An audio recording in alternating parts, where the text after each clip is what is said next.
fortunate to hold on to the win after having the 21-point lead dissipate, mainly because of just way too many turnovers.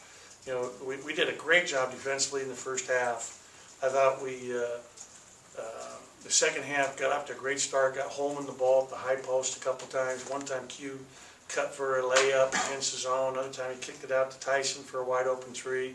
And I tell you, the last 15 minutes, I don't remember a high post touch. And that's really the key when you have a zone like that. You got to get the ball to the high post. So you can still see that, you know, we have a lot of work to do and a lot of things, and give them a lot of credit. Dayton played extremely hard, started being way more aggressive in their zone, trapping in the corners, forced a number of turnovers. We got a little bit nonchalant with the ball and have to be a better passing team. And, you know, for Q to now hit his third game winner at the buzzer during my tenure is really incredible. I think I mentioned to you the other day, I can remember like 4 times in my 22 years as a head coach that would win the game at the buzzer. Now I think it's like 6, and he has 3 of them. So it's amazing, and I'm just happy we pulled it out. Too many turnovers. You know, they had a chance to beat us there at the end. We were fortunate, and give them again a lot of credit. That's a young team that plays very hard, and it's a credit to their coach and their coaching staff for the way that they gave themselves down 21 a chance to come back and win on the road. Questions? Coach, you told us last week you were challenging Q to be a better rebounder, and today double-double. What were your impressions of his play today? You know, I thought he got a little tired, and had, you know, he and Nick each had 4 fouls and hit a couple, you know, but overall he was great. I thought the first half he was incredible, how good he was at both ends of the floor.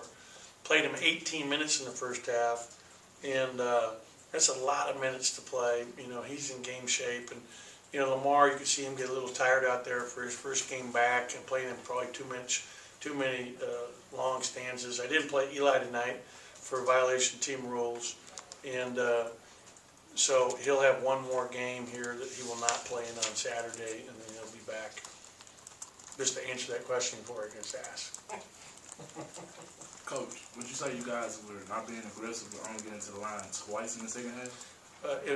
And 7 times for the game. I mean, yeah, it's not good, and we've got to get to the line more, get it inside more, get the ball to the high post more. So you can see we'll be working on some zone offense here in the next few days when we get back to practice, which is not till Wednesday now, because these guys have final start tomorrow. We have the next 2 days completely off from all basketball. And for some of the guys, it's going to be really good to get their legs back. You know, we just played 6 games in 15 days between November 8th and December 3rd. That's like an NBA deal. That's just, you know, too many games in a short period of time, in my opinion. And it's just because we have to cram them all in to get them in. And, you know, it kind of hurt us the way we had to go from the 10th to the 18th. Having that 8-day gap in between was probably, you know, taking a little bit out of us here right now, having 6 games in 15 days. So, you know, I'm hoping that we'll have a little more spacing now between games, which will be better for us. Do you expect EJ back next game? You know what, I don't know. He hasn't practiced or been out there since November 23rd.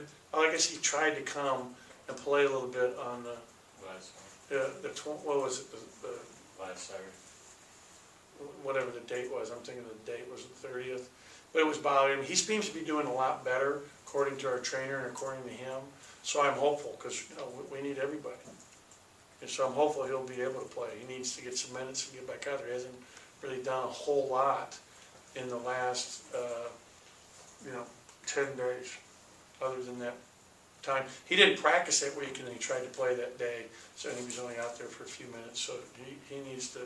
He's been doing stuff in the pool and doing stuff, you know, in water and on the Ultra G, which is a treadmill we have that you can get in and only be 80% of your weight instead of 100%, which takes a little bit off the bone bruise he has in his ankle. You said, you know, talking about all those big shots, when he's actually in the moment, it doesn't feel any different than if there's, you know, 20 minutes left in the game, as, you know, with even half a second left. Do you see that sort of calm, collected state of mind for him in those moments?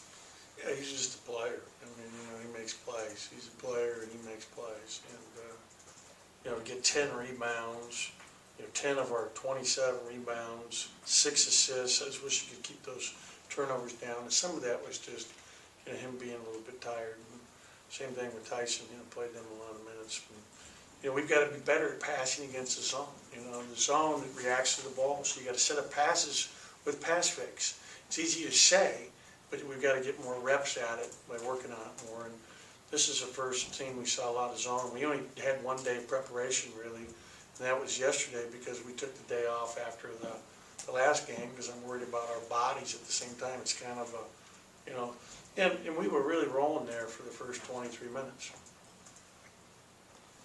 You know, y'all did turn the ball, but you also turned Dayton over a whole lot. 26 times. Can you talk about your defense throughout the Yeah, game? I thought our defense in the first half, like I said, was spectacular.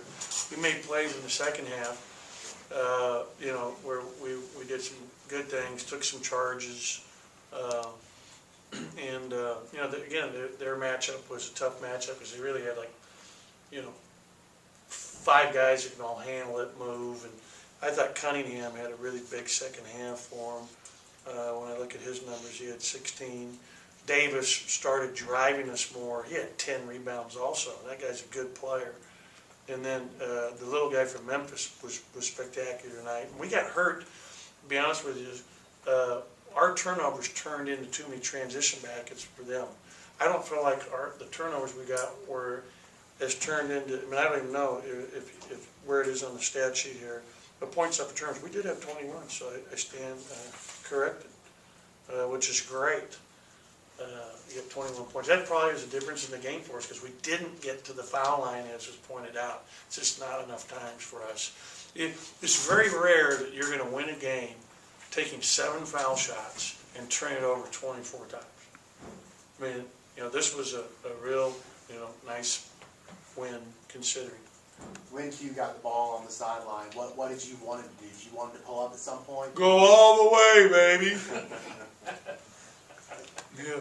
Because if you're going all the way, you have a chance to get a foul, you know, and so that gives you the opportunity. You want to finish at the rim, and it went in with 0.8. I think they had all their timeouts gone. Were they done with timeouts? They might have.